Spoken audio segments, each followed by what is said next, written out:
Kementerian Perdagangan Dalam Negeri dan Kos Sara Hidup Pulau Pinang menumpaskan kegiatan penyelewengan diesel melibatkan rampasan 21,190 liter bahan api itu bernilai RM327,963.80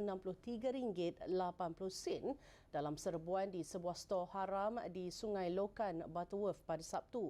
Pengarahnya S. Jagan berkata operasi itu dilaksanakan hasil risikan dari sebulan lepas sebelum menyerbu stor itu pada 8.30 malam dan mendapati kegiatan pemindahan minyak diesel sedang berlaku membabitkan 2 lori tangki.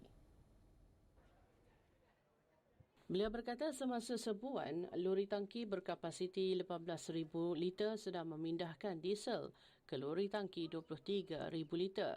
Pemeriksaan lanjut mendapati premis itu gagal mengemukakan dokumen berkaitan lesen atau permit untuk memiliki dan menguruskan barang kawalan berjadual seperti yang diwajibkan.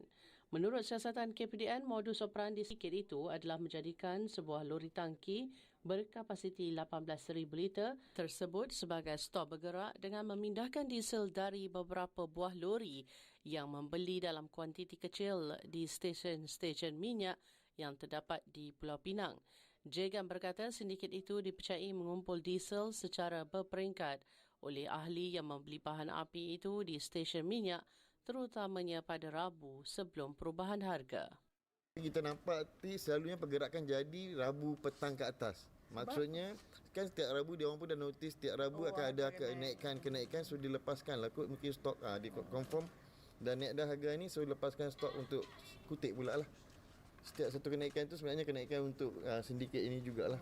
Diesel itu kemudiannya dipindahkan ke lori tangkin untuk dibawa keluar dari Pulau Pinang dan dijual kepada pihak industri pada harga lebih rendah berbanding harga pasar yang ditetapkan kepada pihak tersebut.